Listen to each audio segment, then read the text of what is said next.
Hello, everyone. Thank you for coming to the Education Divide, Inequality in the Age of COVID-19. My name is Brianna Hall, and I am an education major as well as a current student at NYU DC.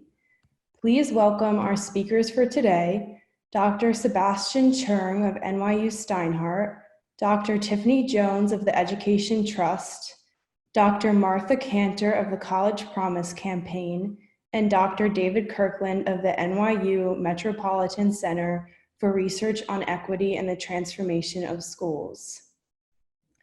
We are all aware of the inequalities in our education system, which have been highlighted by the COVID-19 pandemic, and I believe that the more discussions we have about these inequalities, the more likely we are to find and implement solutions. Let's get into the questions.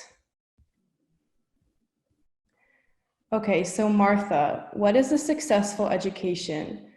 Will this change given the current environment? So that's a very big question that I'm going to briefly try to take a little stab at. A successful education starts at birth. So from 0 to 6, today in America, we've got, more than a third of children aren't ready for kindergarten. So we shouldn't be surprised. And in 4th grade, they're not reading at grade level. And 8th grade, are they taking the math and English that they need to just get through with the critical thinking to graduation to go on with their lives? So for us in the campaign, we think about a successful education as one that starts at birth and goes through life. Call it a universal education. And what makes it successful is the quality of what they get. So if they have a great teacher that can change their life, that can push them through, that can motivate them, that can give them access to resources, that's not biased, that understands that moving everyone in front of that person or that whole class is going to benefit the top 100%, not just the people who normally run to sit in the front of the class. That's what quality means to me. And how we know that is, the researchers who are on this panel, Tiffany Jones and Sebastian and everyone who's on this panel, because we have to track those barriers. What gets in the way of those students to get them the quality they need so that we can document some of the milestones, which are, for me, very easily, they complete different parts of their education successfully. We can track that. They continue on to be lifelong learners and stay interested in contributing, so that persistence is something that we see. They're successful in workforce outcomes. They're successful in community life. And we as a country can get to a successful country that is going to really thrive on their prosperity. Thank you. Other panelists, do you have a response as well?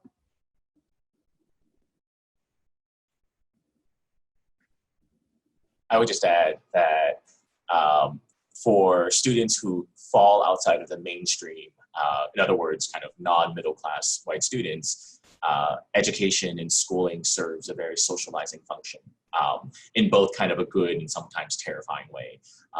My research focuses on immigrant youth and immigrant families.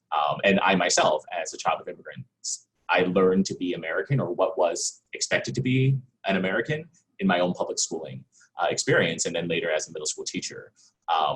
And with a much more critical eye of what is the role of schools. But I think it's, Martha outlined these really important indicators of achievement and mobility beyond just schooling. And I think it's also really important to acknowledge social outcomes as well.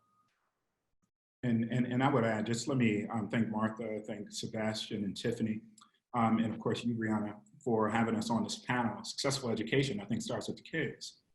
And it's meaningful to the kids, right? When we center them, we center their culture, we center their background. We can't talk about success in education without centering young people, without centering kids, without centering the communities in which they come from. And what we know is that the deep divides, the disparities that cut across education based on the groups, the spaces, as Sebastian just said, that these young people come from, right? And so what we see in this current environment of education, We have an education system that has not been adaptable or flexible to the needs of what our young people have, because we don't know what those needs are. Because typically we design education situations without respect to our most vulnerable young people.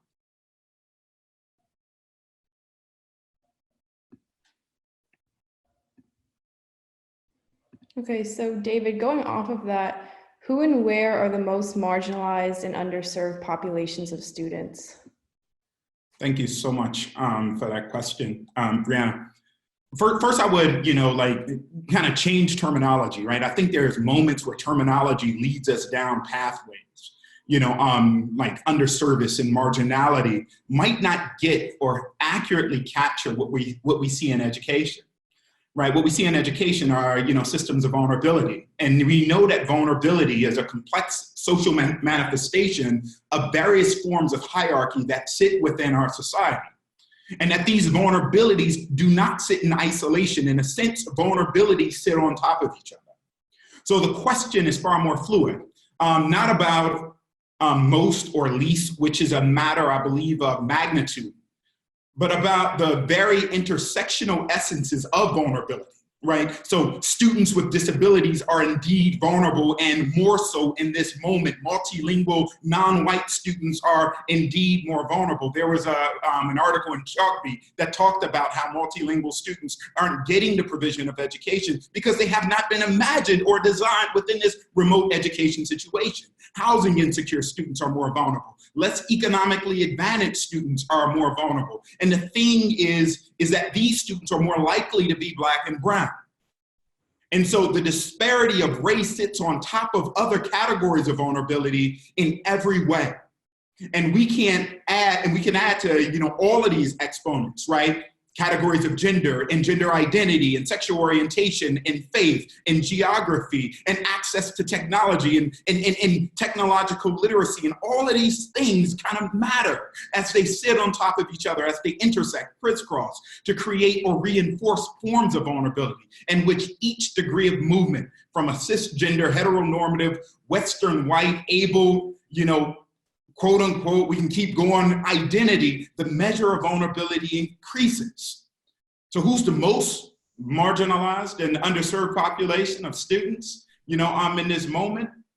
It depends. It depends on where you sit and which identities shape you, and the ways that the system has been designed to privilege some identities over others, the ways that the system has created vulnerabilities.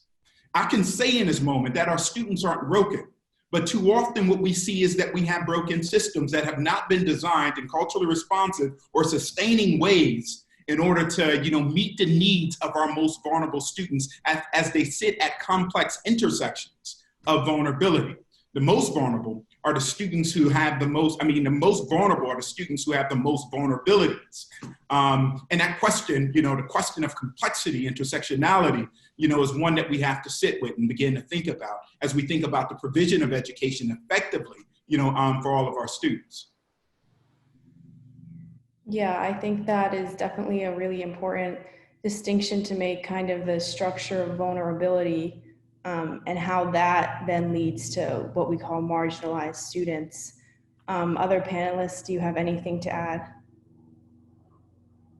I would just add, I agree with everything David said, and I would just add that policymakers in this moment are in some cases making that worse for students. So, David did a great job talking about how it's systems that create the context in which these students are facing all of these different barriers because of how we design systems. And so we have in this moment an opportunity to respond to the current health crisis, economic crisis, all created by COVID. And what we're seeing from policymakers in some cases is that they're making that worse for some of these students who've been the most marginalized. So for example, making emergency aid available to students, but excluding undocumented students unnecessarily, or not making the same resources available for all college students, including those who might be currently incarcerated, them not being able to continue their studies, for example. And so I think it's just important as we continue the conversation about how educational systems are responding to the current crisis, trying to address the students and their needs, to understand that policymakers have already in our previous stimulus bills, made decisions to make life harder and worse for the communities that we already know are facing the most difficulties and opposition. And so again, them being more marginalized down the line, whether it be measured by test scores or something other indicator, to understand the role of policymakers in helping create that situation where they could have easily provided them with resources we know that all students need at this time.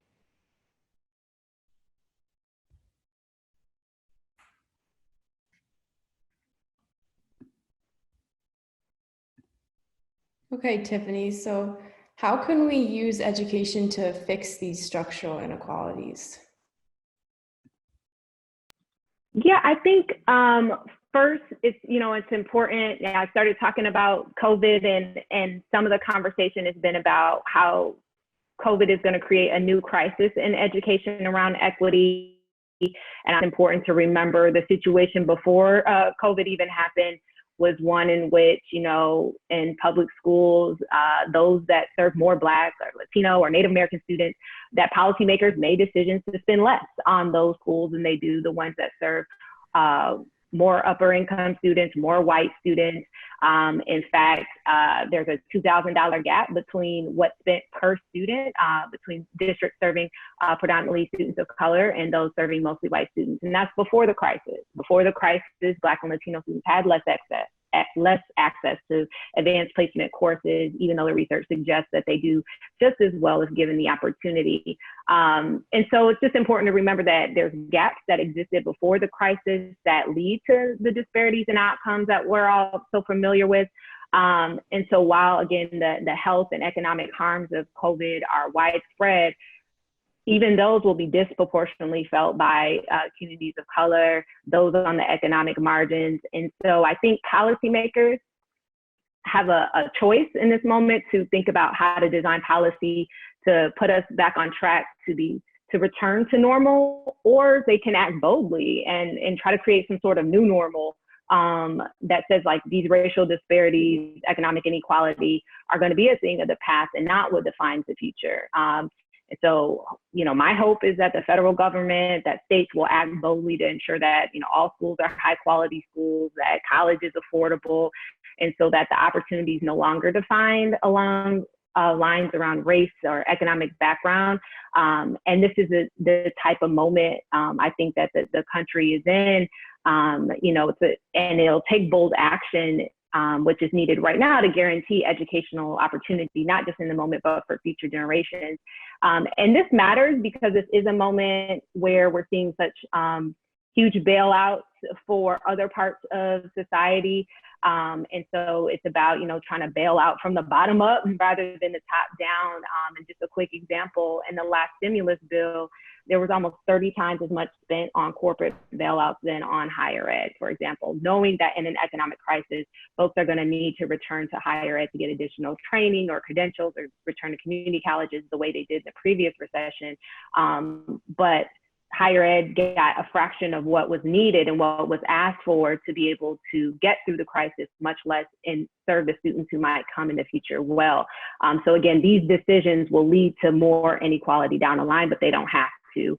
And so we're hoping in this moment that policymakers will take more aggressive action in the upcoming months. Yes, I absolutely agree with that. Other panelists, does anyone have any further ideas on that question? Well, I think I'd weigh in on and agree with everything that Tiffany said. I think it's an opportunity when you ask, can we use education to fix this? I think the problem, and we should learn, this will be my 7th recession in my life. And so if I look back over 70 years, right? Maybe I didn't look back for my first 10 years, so maybe it's 50 or 60 years. But if I look back over a long period of time, I think to myself, okay, 7th recession upcoming, COVID-19, new normal, what could we do differently? I guess I would want to build on what Tiffany said and put a call out to education leaders to say, don't do this alone and stop competing.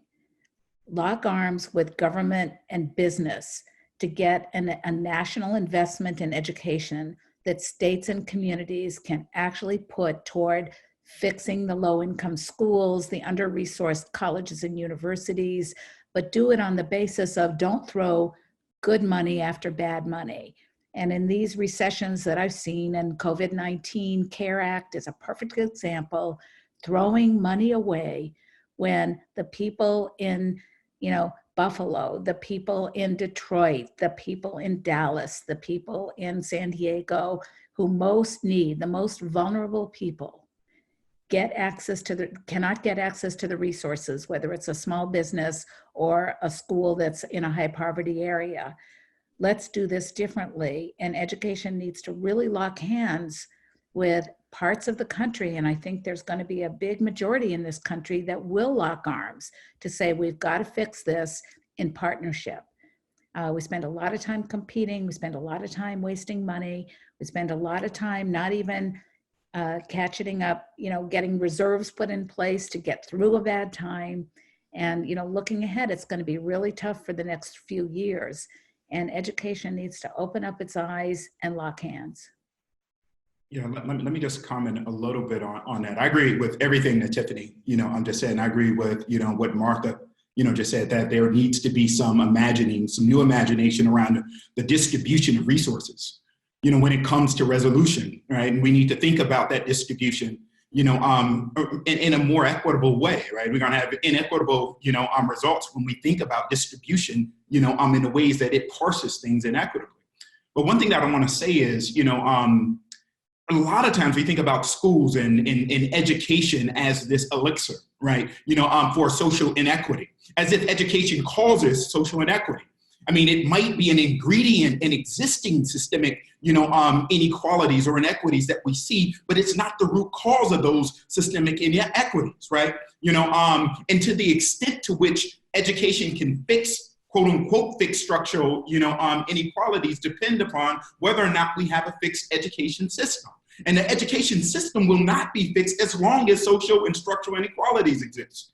I say all that to say is that we need policy, we need, resources, we need reparations, we need compensatory services aimed at those inequities, directly at those inequities. And if we aim those resources at those inequities, we get better education systems, we get better schooling, we get better opportunities for our young people. There's a lot of science now that suggests that if we fairly fund not only schools, but communities through the provision of jobs programs, through, community and local control, participatory decision-making, and some of these other mechanisms, that we get a better society, we get a better culture, we get better distribution of resources that have outcomes that we see both in classrooms and across the life of vulnerable people. Absolutely. Sebastian, what are the typical inequalities in what students are learning and achieving? For example, social inequalities, economic, racial, geographical. Thanks. This just got me piggybacking on what Tiffany was saying. And I find it ironic. So my world is actually usually all of numbers, right? And while I'm very aware of the funding disparities that exist within the educational systems, I always, come back to the question, why is it that politicians, why is it that policymakers, and why is it that, as citizens or participants in it, why are we okay with this? Like, why do we keep on perpetuating this, right? I think what David said about the broken, to say that education can fix what's going on now, it's like to me, it's like, why would I trust such a broken system that has perpetuated this inequality and created this inequality for as long as public education has existed in the United States? Why would we trust that this could fix anything, right? And in some ways, I just think about, a lot of my work focuses on what goes on within the schools, right? So the premise of my research is I'm already going to assume that district funding is ridiculously unequal, that Black and brown kids, that immigrant kids get the least adequately resourced, schools, that their teachers are less trained, all these. What I actually start off by looking at is how do teachers interact and how do principals interact within their schools with different groups of people, right? And some of my findings is that teachers actually, they like their job less when they have more Black students in their classroom. They actually, on some external measures of teaching, they do a worse job of teaching when they have more Black students and more brown students in their classroom. And not to blame teachers on this, right? Or to put the onus on the teachers. I think it goes back to the root of what David was saying is what is the source of this inequality? our nation was built on deep, deep racist ideology, right? And I think that schools are just nearly just a new manifestation, not new, a manifestation of this, right? And to bring it to the kind of the current, what's going on, and here with sympathies of, this is not online learning, right? This is like an emergency transition online in the last moment. I mean, at NYU, we had like, I think 3 days, right? So, it's not very planned, right? But I think what happens is when we try to just shift our system and mode of education, we're relying on our old norm, right? And our old norm completely ignores anyone on the margins, right? Like the number of emails I received that said, we want to make sure that we get as many students as possible. Those emails terrify me because I think the students in that middle are probably already doing fine, right? It's the students that are in these margins, right? Exactly like what David started off by saying. They're the ones, right, that were already like not being served. And now we are intentionally saying, we can't focus on these students now. We have to focus on the middle, right? And so, and as Tiffany said, this is not just a time of like existing inequalities. I can only imagine how much everything is going to get worse, right? How every single line of inequality that existed in education beforehand would only be devastatingly worse, right? And so even in my own work, it's a call to not just document what's what's happening now, right? But to actually try to do something about this, right? And I'll just end with this a personal, a teacher kind of example, right? So as faculty who teach, right, we are told to offer flexibility to our students, right? We are supposed to be collaborative in this moment. I think many of us are, but many of us, we hold to this like our old mode of instruction, right? Students that reach out to us who are in crisis, right? And these students, just anecdotally in the class that I teach, these students are disproportionately students of color, right? Which is exactly what we know about what's happening with COVID, that I'm very scared to think, are faculty offering these students appropriate amounts of flexibility and sympathy, right? Or I suspect, are we actually perpetuating in what we did before, which is we didn't have a lot of trust in students of color to begin with. We had all of our notions of, they're not willing to learn, all of these horrible things. And that in this moment, we are actually not extending sympathies, but we're actually kind of withholding it, right? So as an example of how things could be worse in this situation.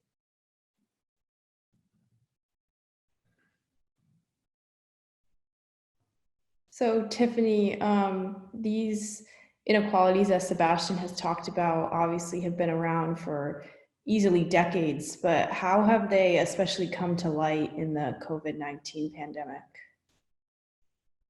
Yeah, I'm going to speak mostly to higher ed because that's more my lane and expertise, but every college campus is closed right now that had students on campus. For the most part, but not every student has access to the tools needed to continue their education online. Some of that is the actual, the mechanics of it in terms of the access to Wi-Fi or laptops, or a quiet place to study in the place that they are now residing as a result of the campus closures. Some of the research out there suggests that, 79% of white adults have access to broadband internet at home, but that's only true for about 60% of Latinos and about 56% of Black adults. That's just one type of statistic. And it's, in terms of what folks have access to, Black and Latino adults are twice as likely to rely on their phone for internet purposes than white adults. So even if they have access, it's one thing to check your email. It's another thing to take your course on your cell phone, right? And so I think it's just imagining what type of learning environment students have been asked to continue their education in this past spring, and what will likely be the setup for the summer and fall, and understanding how those disparities will continue. But again, these gaps in access to Wi-Fi and broadband existed before the crisis, but they're just more highlighted and emphasized right now in this moment. and appreciate some of the collective efforts to try to provide more broad access to these tools. But it's just another example of like, these are the types of things that should have been done before, because students who do have access at home do have an advantage in terms of their education over those who do not. Also, just keeping in mind that students of color and students from low-income families are more likely to experience some of the financial disruptions that could constrain their ability to start or continue higher education. So if you've got 30 million people applying for unemployment, understanding that those folks are disproportionately going to be people of color, low-income folks.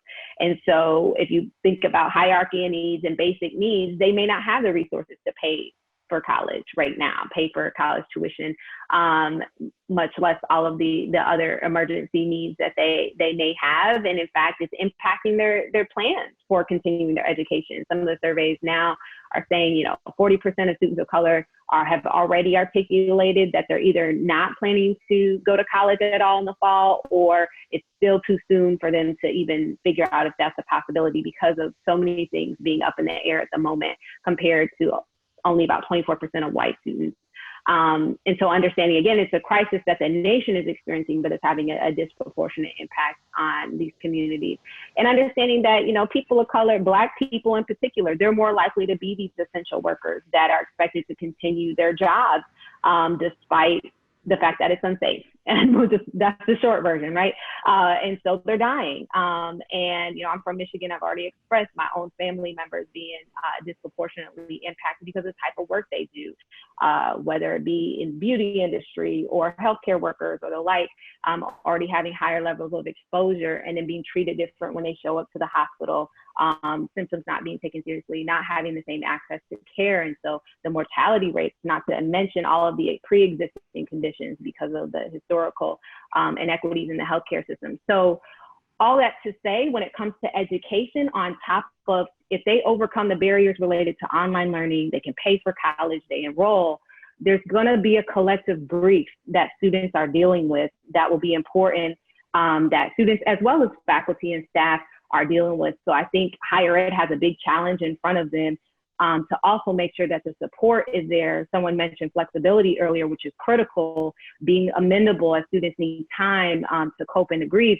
but also thinking about support services and investments. I know budgets will be tight and cuts will be made, but these are essential services for students and faculty and staff to move forward, whether it be access to counseling services, whether it be still access to paid time off when needed, and all of the other things that are necessary, just to pay attention to the fact that some communities may return, but not as they were, because of the types of things that they have been experiencing in this moment emotionally as well.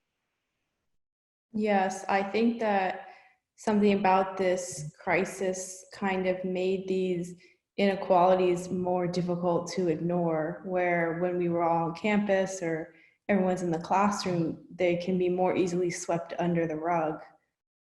Do any other panelists have anything to add on to Tiffany's answer?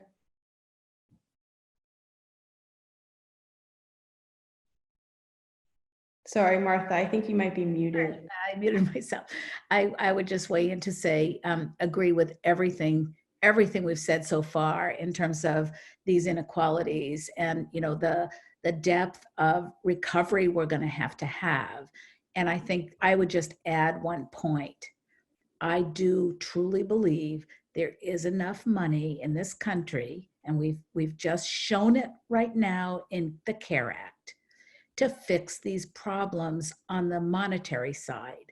But we have to fix the biases, the racism, the fact that no kid and no disconnected adult, nobody in this country should come into a classroom, whether it's virtual or human interface, and not be treated with the quality of care and the excellence that faculty like Sebastian and David and others and Tiffany, we're all, trying to be the best teachers we can be.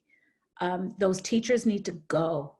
They need to go if they're not going to get into this 180-degree mindset change for the country, for education. And I want to see that. I want to make it affordable. I want to make it so students can, continue on at whatever level they start, so they get good health care when they're born, they get the early learning treatments that they need, they have the savings and the support and the human interfaces so that these inequities can be removed. And if we cannot do that this time around, I mean, this is my 7th time around, we just absolutely have to do better. Absolutely.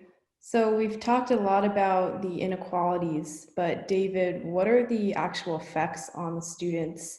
The short-term effects, the long-term effects, post-COVID-19, what will that look like? Yeah, let me tackle that question. I just want to say this before, I go into that question, because I appreciate, all of the comments, and I appreciate Martha's comments, and I know where they're coming from. I think deep investments are needed. I just don't want, the audience who's listening to believe that teachers, are the problems. Right now, we know that teachers are doing everything they can, especially at the K-12 levels. They are, the connection point. They're filling the gaps. They're working outside of their contractual obligations. Some of the teachers, don't have health insurance themselves, or they don't have Wi-Fi and internet connection, especially in places like Detroit, where I'm from, or here in New York City. We hear the stories. The teachers are doing, as much as they can. It's a systems problem and not an individual problem that we point fingers at the most marginalized or vulnerable within the system, which are teachers, doing everything they can to connect education in this moment, to their young people. We beat teachers up too much. And I think that we need to take a, kind of systems approach when we think about, education inequity and ways to resolve, some of the problems that are related to COVID and problems that have persisted, long before COVID. The one thing in terms of, the question of outcomes, short and long-term effects, post-COVID, let me just say that, there are a lot of students who are happy right now. They're happy that they don't have to go into places, that were hostile to them in the first place. They're happy that they don't have to go in and be searched and stripped and go through metal detectors and have their bodies policed and go into these hostile spaces and learn about things that they're not interested in, things that are not relevant to them, things that despise them, things that tell them they don't have a language, they don't have a history, they don't have a culture, things that try to sanitize them in really interesting ways, right? Because the current moment of schooling is violent toward a lot of our young people, and our young people, some of our young people are seeing this moment as reprieve. And that reprieve has given them an opportunity, to have some distance from that place that they go to every day that does not feel good. And I think that needs to be said, right? But that does not immunize, right? This moment, this brief moment of reprieve that some of our most vulnerable students are getting from education does not immunize them to the long-term or even the short-term effects. We're going to have 9th graders next year who never finished 8th grade. We're going to have students who are going to college, who never finished 12th grade. We're going to have students, who never had the type of counseling or socio-emotional, commitment or response to not having experienced prom. We had track stars, who were the top, who were expecting, college scholarships because of what they can do with their bodies, who right now have a big question mark about their future as they had planned and dreamed about. We have students who won't see friends for a while, who are lamenting. And this all feeds into just a larger system that we already know about. And that system is about who has access to support and help and opportunities and who does not. We're talking about increases in disparities, reinforcements of opportunity barriers, and increases in distance between who gets to live more fully and more fulfilling lives and who doesn't. We're talking about the reinforcement of the carceral state in schools that serve majority Black and brown populations. So post-COVID, I believe that we're going to see, instead of less policing and less criminalization of Black and brown bodies, we're going to see hyper-policing and over-criminalization of these bodies. We're talking about those who are having their social and emotional needs met, people who could afford to just stop and have pause and have resources to accommodate, whatever the educational needs are, against those who couldn't have those needs met, those who don't have those needs met, those who have, education systems that are designed, offline, right, like it was, or online like it was in analog. like going through periods of schooling where you don't have a screen, as Tiffany was talking about. You don't have access to, Wi-Fi or internet. You have screen competition, screen fatigue, and some of these other things. Some of these students will deal with the extravagances of COVID in very intimate ways. Deaths of teachers, like the 70+ teachers we've lost here in New York City. And the deaths of people that disproportionately influences Black and brown communities. And absent a conversation, right, we understand that the psychological effects, right, the non-cognitive impacts of COVID, will hit and sit with vulnerable communities, more harshly than they will with others. We're talking about anxiety and depression, right, the inability to focus, and this further detachment from schools, and we have assessment mechanisms that will not be responsive to them. And so what we'll end up doing is failing these students, and we'll see those disparities increase as opposed to decrease. Yeah. Yes, thank you for that response. Does anyone have anything to add onto David's comments? Sorry, if not, Martha, how can we change education from being a privilege to a priority, kind of going off what Sebastian said, and would you say a great equalizer?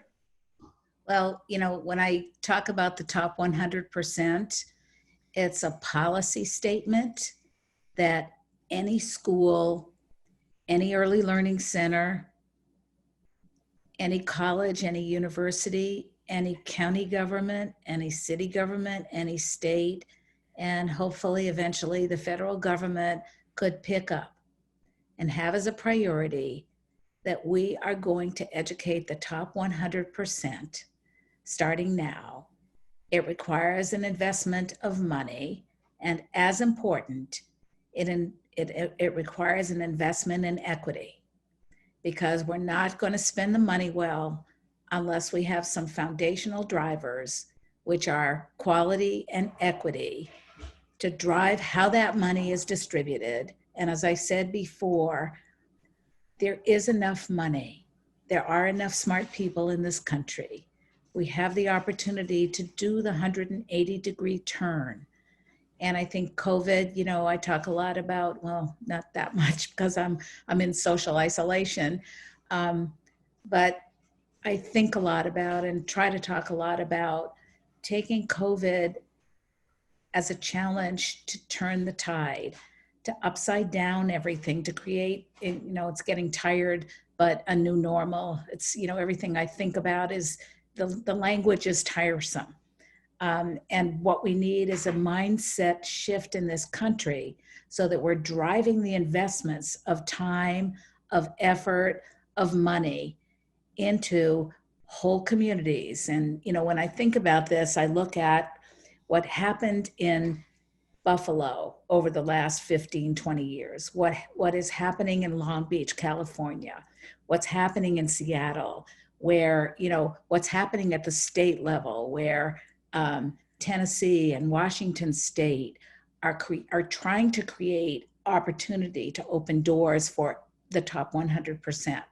And if we can't do that, and if we can't have, for example, in education, maximum choice, but if we can cross that maximum choice, opportunities for students to go beyond high school, but first of all, get through, do well from birth through life at every single level with those investments in those communities, and make them, Tiffany knows better than I, and her boss, how to equalize those investments so that the most vulnerable people and communities get more. They're going to need more. They're going to have more trauma. They're going to need more time for recovery. They are dying at much higher rates. So they need recovery investments at higher rates than, suburban America, right? Let's figure out a fair and equalizing strategy at all levels that is human, that is financial, that is civic, and that is social, so that we can, for example, everyone should learn more than one language.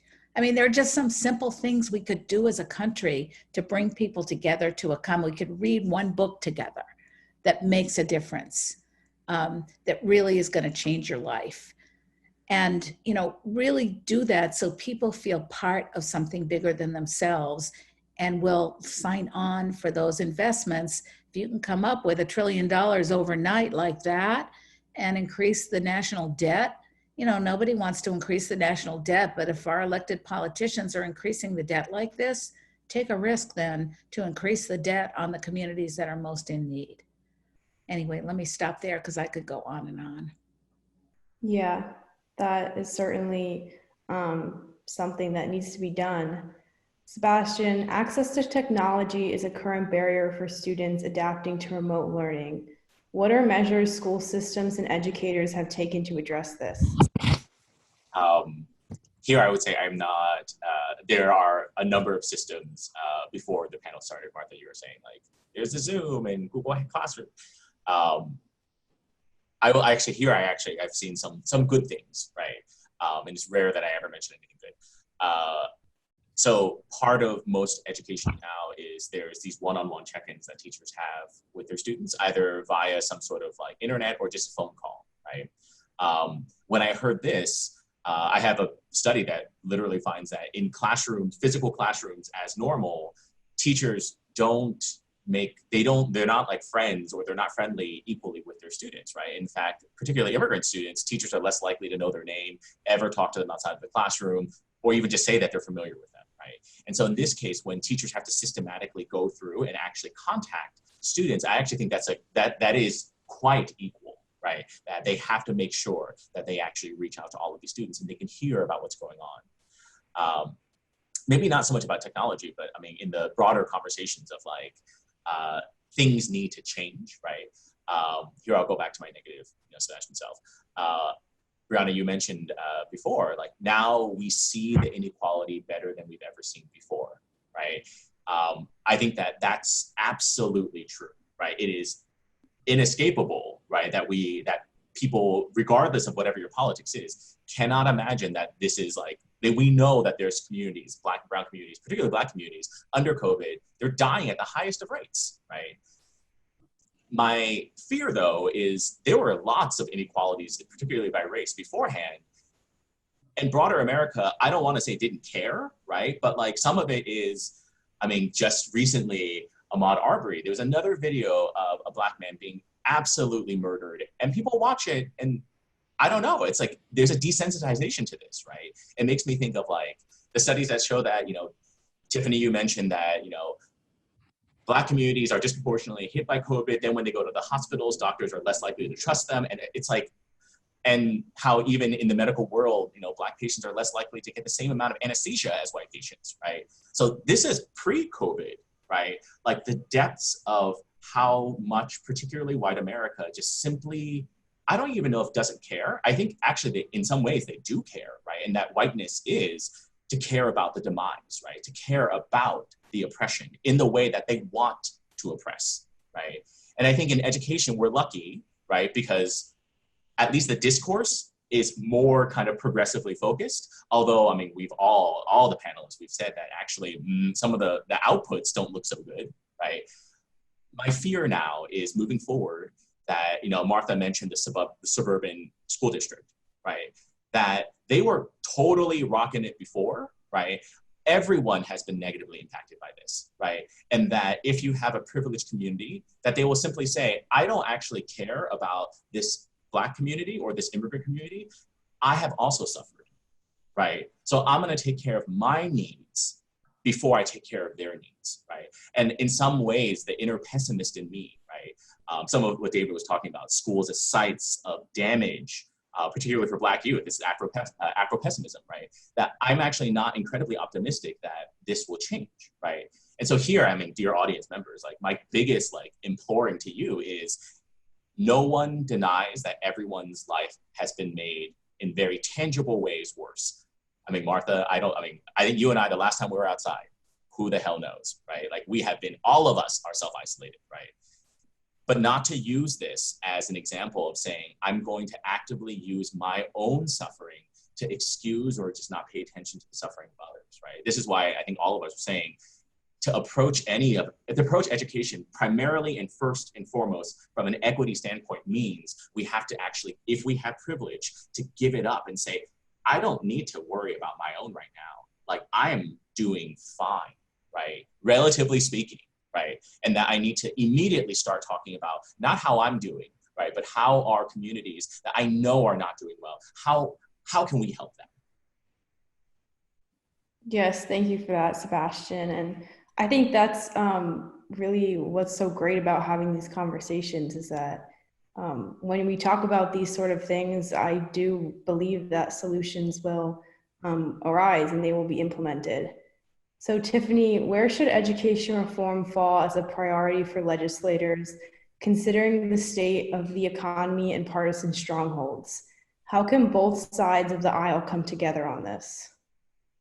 Yeah, I think it's just important to keep in mind that education isn't just something that they have to make a decision about level of funding for, that it's a critical part of the recovery on all aspects, the social, emotional things we were talking about, the economic pieces we were talking about, having access to good quality education is an integral piece of that puzzle.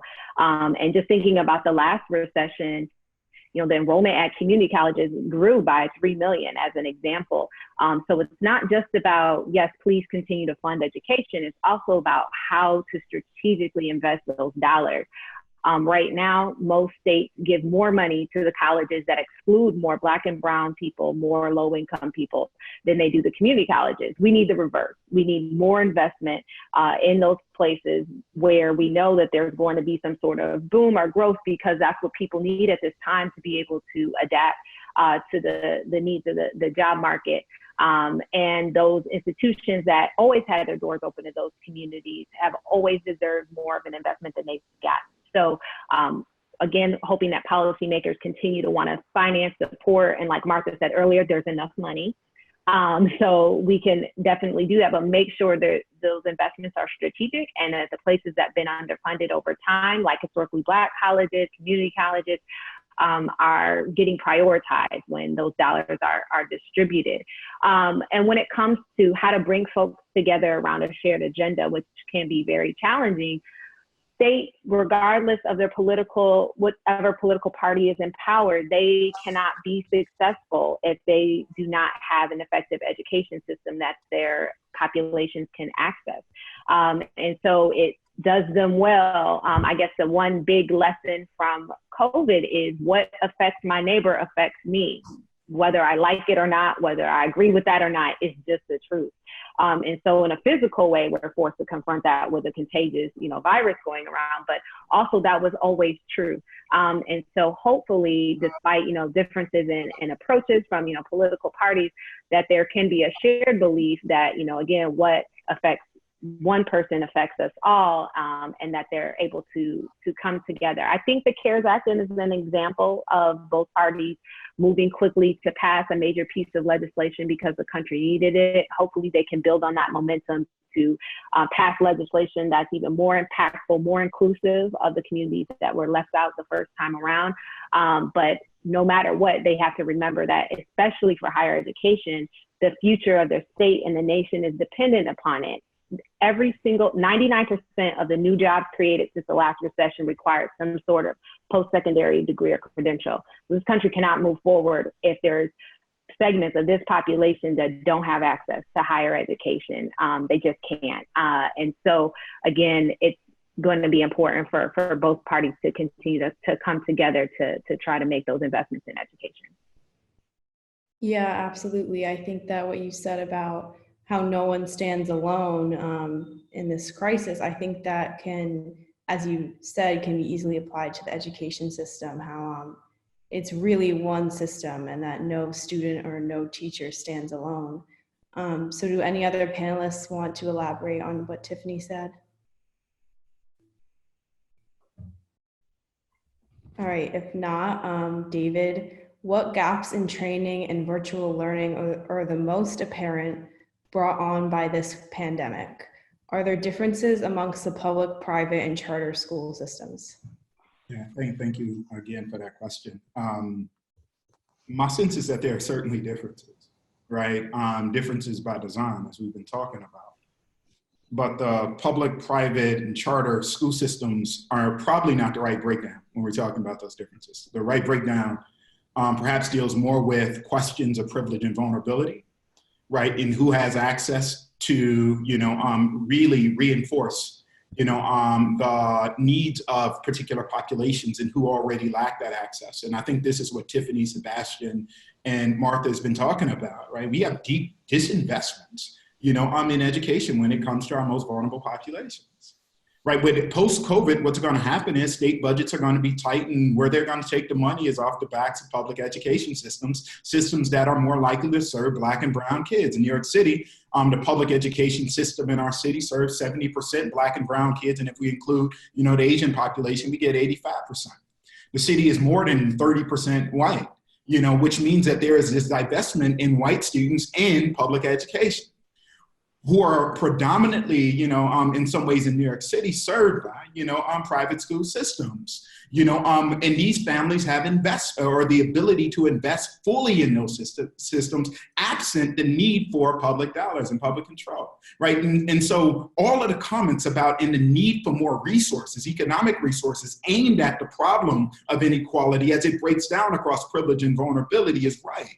That we need, instead of less money, divestment, we need more money, investment, if we are to, begin to shrink some of these divides and these gaps. I think the other question deals with the question of training and virtual learning, right? And whether or not this question of remote is an oxymoron when it comes to education. Remote, in and of itself, in some ways, to me, feels like an oxymoron because education implies a closeness, right? It doesn't necessarily mean that it can't happen virtually or it can't be technology enhanced, but it cannot be removed from the realities of our students. It has to be up close to them, right? Which means that it has to be culturally responsive and sustaining, that it has to be driven by, a certain set of equity questions, right? And absent that type of fundamental framework or understanding of education, we're going to be in the same problems or in the same place that we're currently in. I'll say this last thing, right? This is an incredible moment, not for necessarily, thinking about how we can take analog education and put it online. This is an incredible opportunity for imagination. The biggest gap that we have is a gap in imagination. That we can invent and we can rethink and we can create and design a new system that responds well to the needs of our most vulnerable students. And if we design that system, we get at the needs of all of our students. And we know this, that the best way to predict the future is to invent it. And we should be inventors in this moment. Yes, absolutely. I think that was really well said. So thank you, David. We are going to get into some of the audience questions now. So every panelist, you're all welcome to respond. So does digitalized education mean lower quality education?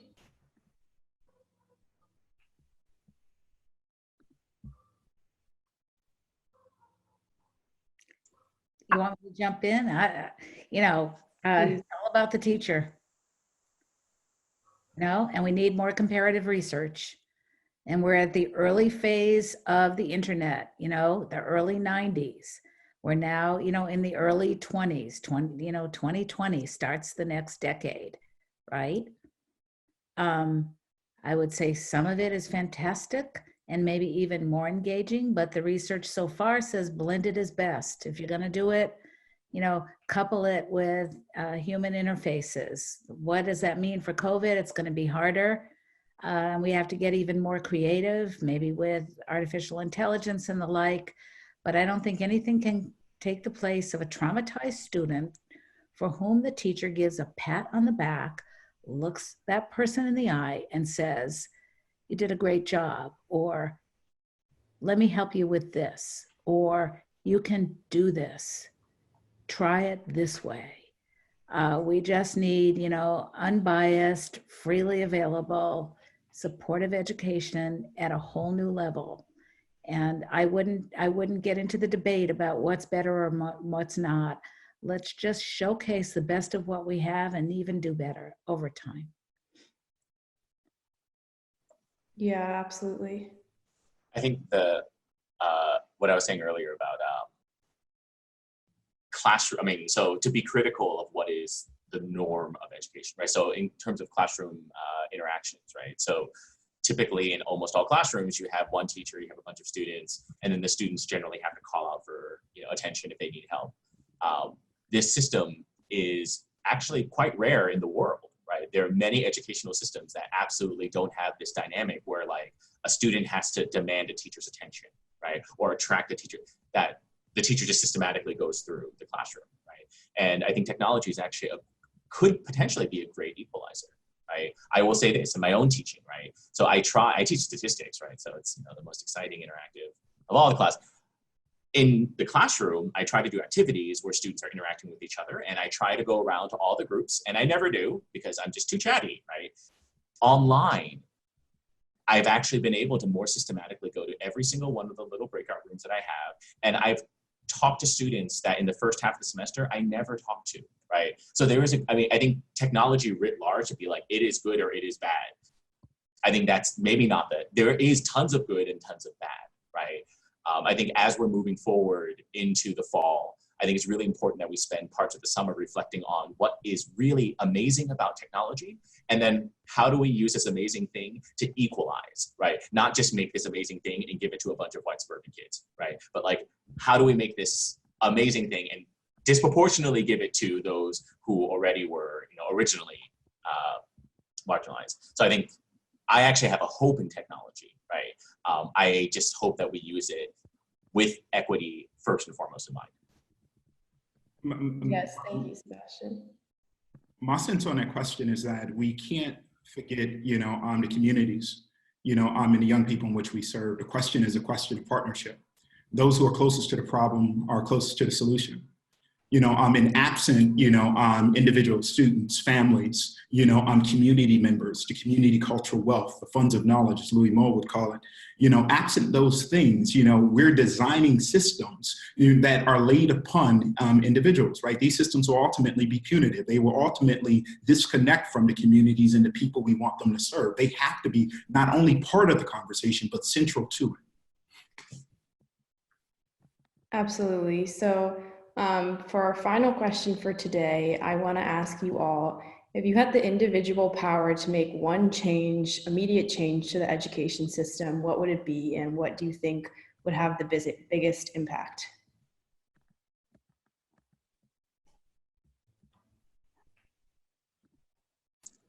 I'll go first. So like David was saying, we can't be too harsh on teachers, right?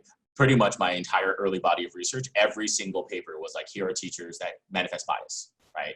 But I end every single paper by saying we should not be surprised at all that teachers will manifest racism and discrimination in their practices because we never teach them otherwise, right? We absolutely don't. And we just kind of assume that because they're teachers, that they're miracle workers, right? And this is not the way that we should teach teachers. So I would say if I could do one thing, it would be in the process of educating educators, right?